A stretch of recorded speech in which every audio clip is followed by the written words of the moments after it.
They walked into a surrounded bank and disappeared into thin air. No helicopters, no shootouts. Just 6 men, toy guns, and the most audacious illusion ever performed on live television. But the real crime wasn't the robbery. It was what happened after they got caught. January 13th, 2006. Buenos Aires. 300 armed officers form an impenetrable wall around Banco Rio. Inside, 23 hostages lie face down while masked men wave pistols at their heads. Negotiators prepare for the worst. SWAT teams position on rooftops. News helicopters broadcast every angle. The entire nation watches, waiting for bloodshed. But something is wrong. The gang leader doesn't demand money. He doesn't demand vehicles or safe passage. Pizza! 30 boxes, assorted toppings. The police think he's lost his mind. They have no idea they're watching a magic show. While every camera in Argentina points at the front door, a second crew is already beneath the building, stuffing $19 million into waterproof bags. The hostage crisis above is pure theater. The guns are plastic. The real heist has been running for 2 hours underground, and in 7 minutes, these men will vanish from a completely surrounded building. They will leave behind confused hostages, humiliated authorities, and a handwritten note that will turn them into folk heroes. But hidden in this perfect crime is an imperfect secret. One of them is about to lose everything, destroyed not by police, but by the person who promised to love him forever. December 2003. Fernando Araujo lights his 4th joint in a cramped Buenos Aires apartment.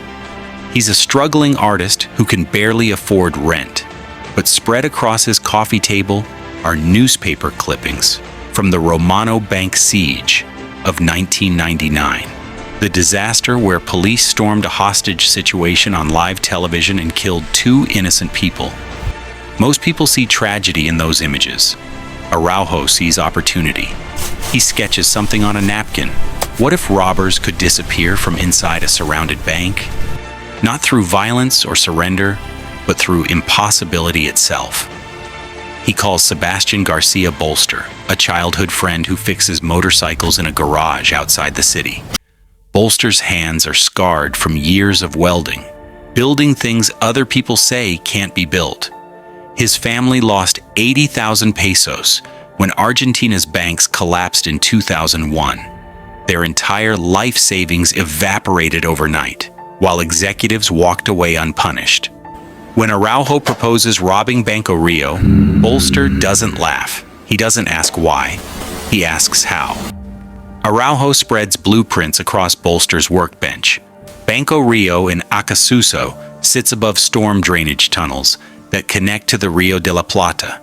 The vault extends into the basement where motion sensors deactivate during business hours so employees can access safe deposit boxes. The concept is simple but insane. 2 teams strike simultaneously. One stages a hostage crisis upstairs to mesmerize police and media. The other enters through tunnels below to empty the vault. No violence, no casualties. Just misdirection on a scale never attempted in criminal history. Bolster traces the sewer lines with his finger. The tunnel would need to run 150 meters through active drainage pipes, break through 2 feet of reinforced concrete, and operate undetected beneath one of the most monitored neighborhoods in Buenos Aires. Impossible for most people. Not for an engineer who spent his entire life proving impossible things can be built. They choose Acasuso for a calculated reason. After Argentina's banking collapse seized middle-class savings accounts, wealthy clients stopped trusting banks with their money. Instead, they packed safe deposit boxes with untraceable assets: cash, gold, diamonds, bearer bonds. Box rentals in Acasuso cost triple the city average because clients here store fortunes they don't want governments or tax authorities to know exist. Unlike serial-numbered bills from teller drawers, valuables from private boxes vanish without a trace once stolen. The perfect score for men seeking revenge against institutions that destroyed their country. Araujo drafts the operation like a screenplay, complete with dialogue and stage directions. The ground team becomes actors. The heist becomes a movie. Every phone call, every demand, every pizza order serves one purpose: buying time for the vault team below. He calculates they need exactly 2 hours and 7 minutes to crack enough boxes. The hostage drama must last precisely that long. 1 second too short, and the vault team gets caught.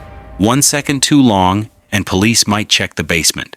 The margin for error is zero. By January 2004, they begin recruiting the crew. But they don't want criminals. They want performers. Ruben Beto del La Torre enters through underground connections. He robbed 17 banks with the Superbona gang throughout the 1980s. He understands vault layouts, police psychology, and hostage management. He also carries something dangerous: rage. His family lost everything in the banking collapse. This isn't just about money for him. It's about justice. Luis Mario Vitet joins as the intimidation specialist, former military, trained in psychological warfare. He once held 43 hostages for 6 hours using only his voice and presence. Never fired a shot. Never needed to. His specialty is making people believe the threat without experiencing harm. He studies Araujo's script and rewrites sections with military precision. The fake guns need weight to feel authentic. The hostages must fear death without being harmed. Every line of dialogue must maintain the illusion. Alberto Doc Soils brings patience. Another Superbona veteran who spent 8 years in prison, perfecting the art of meticulous planning. Doc insists on 3 months of surveillance. He photographs every angle of Banco Rio. Employee shift changes at 8:47 in the morning. Armored truck arrivals at 2:15 in the afternoon. The manager takes smoke breaks at 10:30 behind the building. Doc creates a minute-by-minute timeline of the bank's rhythms, discovering the golden window. Friday afternoons between 12:30 and 3:30, when wealthy clients visit their boxes before weekend trips and vault security relaxes. Julian Zalochevarria becomes the getaway driver, the only member who won't enter the bank. A former racing mechanic, he modified engines for illegal street races until a crash ended his career. He scouts 17 escape routes from storm drain exits and times police response from every precinct. 13 minutes from Acasuso Station, 18 minutes from San Isidro. He'll wait at a manhole cover 3 blocks away, engine running, ready to extract the tunnel team.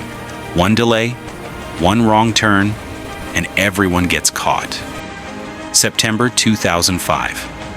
Bolster descends into Buenos Aires storm drains carrying a waterproof bag of power tools. The tunnel stretches ahead, a concrete artery pumping sewage toward the river. He's mapped this route 47 times. Tonight he begins cutting. The pneumatic hammer bites into concrete beneath Banco Rio. Each strike sends vibrations through pipes that could alert anyone above.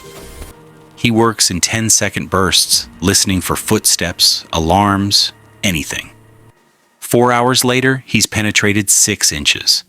At this rate, breaking through will take 15 nights. October brings complications. Heavy rains flood the tunnels, forcing Bolster to install pumps running on car batteries. He builds wooden supports to prevent cave-ins, hauling lumber through sewage in complete darkness. One night, methane levels spike so high, his detector screams warnings. He retreats and returns with an oxygen tank. Another night, he encounters a homeless man living in the tunnels who runs at the sight of Bolster's headlamp. The next morning, Bolster scans newspapers for reports of suspicious activity. Nothing. So he continues. Above ground, the crew conducts surveillance with scientific precision. Vitet poses as a customer, opening a checking account to study interior layouts.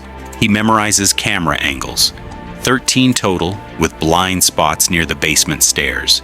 Doc photographs employees, learning their names, their habits, their weaknesses. Manager arrives earliest, leaves latest, carries vault keys on a chain. Security guard, 58 years old, 2 years from retirement, never draws his weapon during monthly drills. They build psychological profiles of every person who will be inside on January 13th. Araujo scripts dialogue with obsessive detail. Walter, played by Vitet, will demand pizza at exactly 2:47 in the afternoon, confusing negotiators who expect requests for helicopters or ransom money.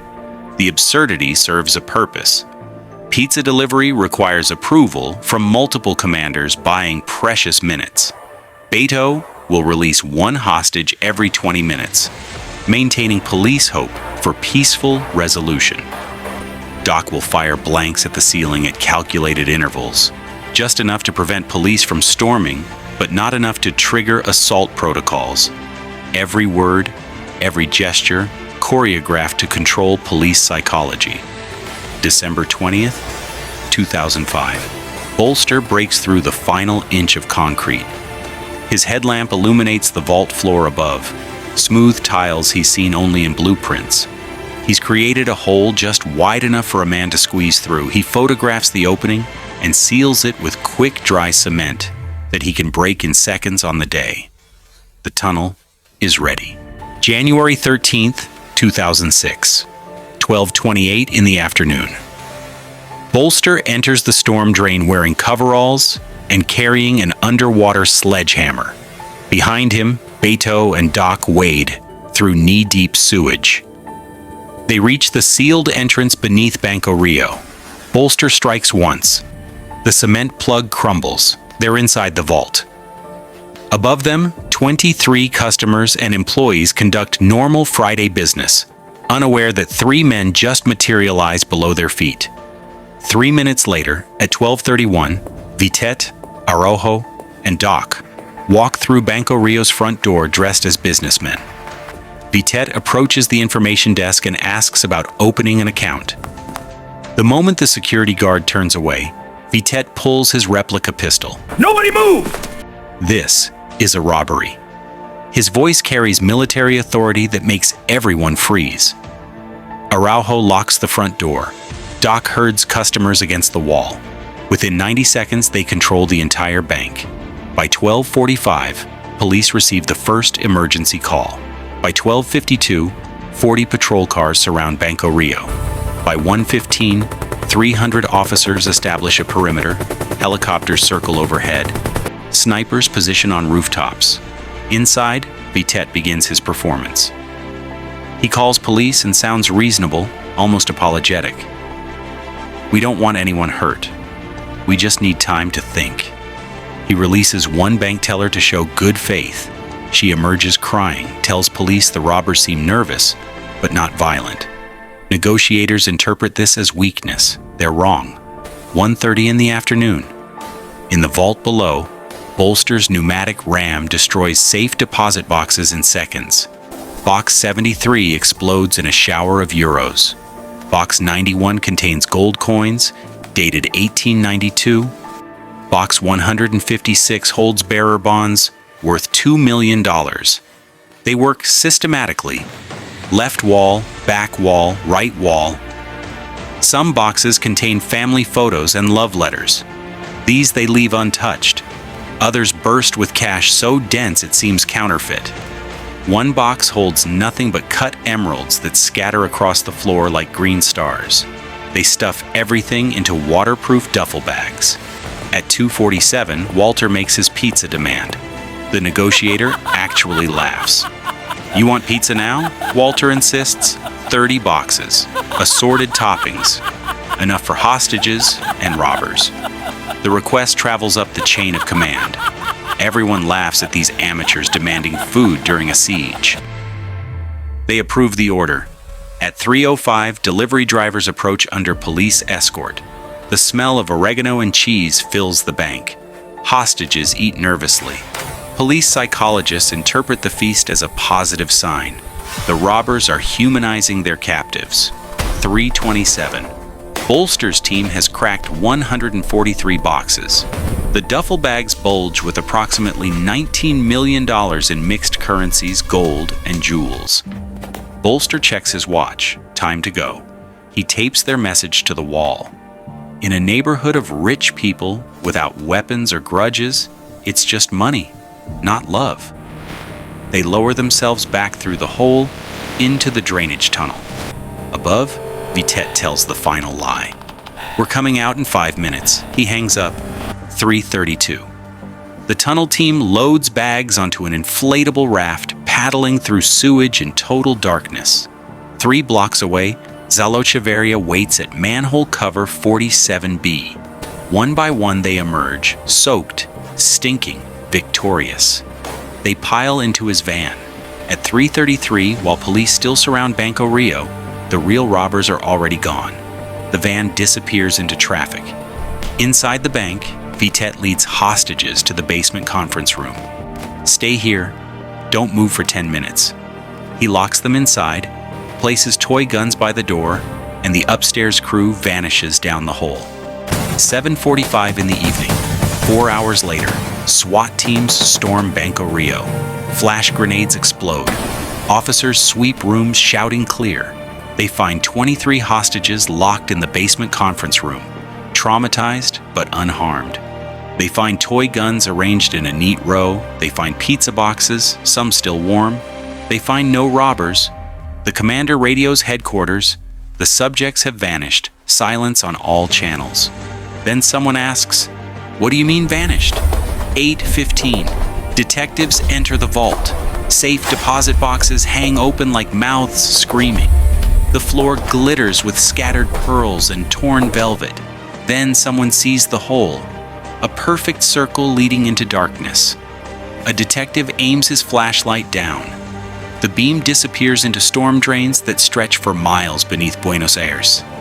The note on the wall mocks them. Without weapons or grudges, it's just money, not love. Within hours, the story dominates every screen in Argentina. News anchors struggle between outrage and amazement. Banco Rio robbers disappear like ghosts. The heist of the century.